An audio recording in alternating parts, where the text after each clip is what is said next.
Kevin Jackson Radio Show.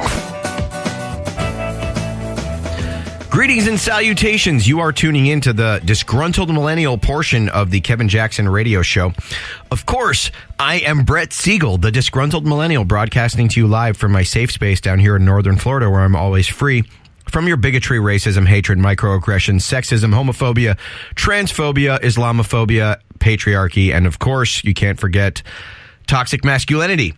Now, we have been talking a little bit about Charleston. We've been talking a little bit about slavery, Jim Crow, the Confederate era, all the monuments that came up afterwards, and all the protests that came up even farther afterwards.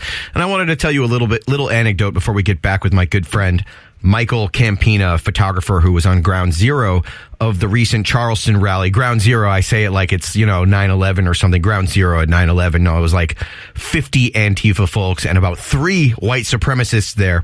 But talking about this reminds me of a little story that my second mother just told me. And for those of you who don't know, my father died of AIDS in 1988 from hemophilia-related AIDS, and my mom needed some help. She hired an au pair who eventually became like a second mother to me. Her name was Teresa Henderson, and she was this old, big, beautiful black lady who was the granddaughter of a free slave who lived through Jim Crow in Alabama. She told me a little story one time where she and her little sister were walking up to the water fountains. And of course, back then they had the white water fountains and the colored water fountains. And she told me, she said her big sister was very, very precocious and rambunctious. And she would always go up to the white water fountain when no one was looking to see if it tasted like sugar. Now, of course, people don't really want to acknowledge that, but, that gives me a little bit of black credibility. The fact that I was raised by a black woman, I know I don't sound like it, but I was raised by a black woman, and a black woman who actually went through something, not like all the black women who are raising kids today. I'm talking about a black woman who actually went through the kind of stuff that these white pseudo-intellectuals like to talk about and pontificate about and posture about, like this lady who Michael was telling us about earlier, who basically apologized for her grandmother's actions as, back in the day. And, look, I'm never going to apologize for something that I didn't do myself. That's just it. I'm never going to do it. I don't care whether it's future, present, or past. I'm not going to do it because that's a part of being an individual. That's a part of individual responsibility. One of the things I wanted to talk to you about, Michael Campina, because you are in the journalism business, the photography business. What was it like to see Antifa shutting down free speech? And did that give you a sort of inclination about which side was a little bit more interested in,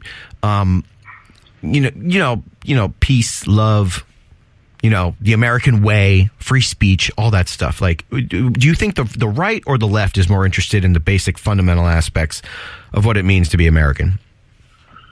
I was disappointed. I was disappointed because generally it's the left that touts itself as being the party of compassion, empathy. Right. This idea of being intolerant to intolerance, I feel like it's a strategy that just will never win. Right. It's a cop-out. And it was, maybe I was a little bit more passionate in my 20s, but I'm in my mid-30s now, and really I enjoy hearing what people have to say, even if I'm sure I'm going to disagree, and I generally don't put myself there. I like to put myself in a place where when I meet people, no matter who they are, no matter how different they are from even my core beliefs, I like to imagine that I'm going to be amazed by the end of the conversation. And that's how I talk to everybody. When I meet somebody new and when I meet somebody who I presume I may not agree with, I also assume that they have an amazing story to tell me that I can never imagine and will change my view on the world just 1 degree more and make life that much more interesting. Right. And nobody really wants to hear these days what a secessionist party member has to say. But if he's not hurting anybody and he's not killing anybody, he's not breaking the law, when the mob mentality takes over and the guy can't even get a word out, it makes me worry for us. I don't want to sound like, hysterical myself, but, our founding fathers, I guess you could say, have specifically and strategically mapped out a system where you have to get uncomfortable with you have to be comfortable with uncomfortable truths. Right. In order to have a discourse. The whole entire country is based on compromise. Right. But if we just take on issues because it's vogue and because it's popular, and we let our emotions run wild, then we're no different than the countries that many people escape from to come here. Exactly. You know what I saw? I saw a lot of young people who had nothing to do on an afternoon. I saw disaffected youth. And to be honest with you, without trying to sound like really sensationalist, it reminded me of ISIS. It reminds me of young men who have just given up on the system and just need something to be angry about. Well, it's because they're told in these universities and these schools that they have everything to be angry about, that nothing is their fault. It's all somebody else's fault. It's because of these other people who are engaging in their own rights and their own free speech, in the right to associate with one another, whether it be in a capitalist free market system or whether it be, just going out and discussing the monument situation.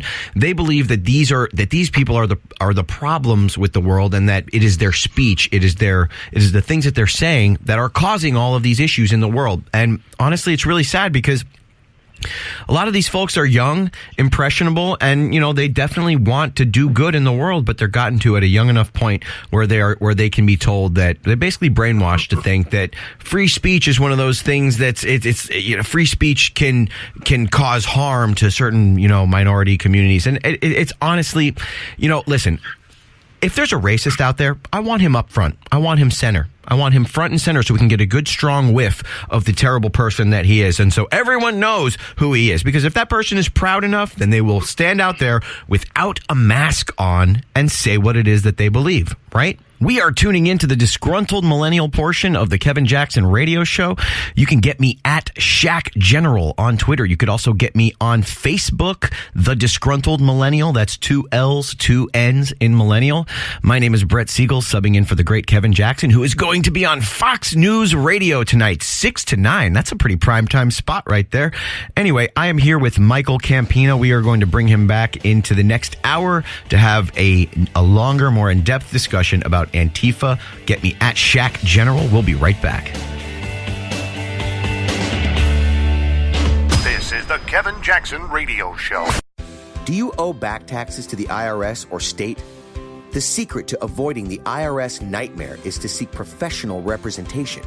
My friends at Security Tax Associates provide the most cost-effective and ethical representation in the industry while helping to avoid seizures, levies, and wage garnishments.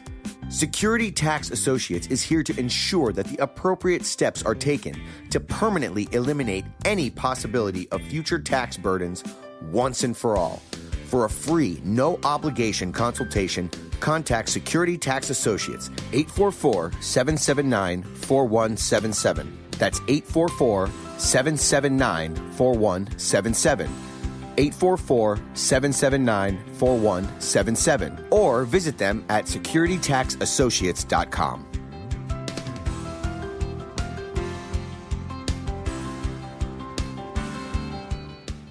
Beth Cook Moranville, author of Closer Than Your Breath, a book of hope. Hope, that wonderful, wonderful 4-letter word that you may feel completely out of. I wrote this book to give you great hope. It's not too late. If fetal position is an all too familiar place for you, I understand. If the next 60 seconds are too long, this book is for you. Wherever you are right now, whether you're dealing with divorce or death or sickness, take hope. You are going to make it through this pain. Don't roll your eyes. I've walked this road and I know it. The best is yet to come. Closer Than Your Breath, a book of hope from author and speaker Beth Cook Moranville. Can be found on Amazon.com or Kindle.com. For more information, visit closerthanYourBreath.com or on Facebook at Closer Than Your Breath.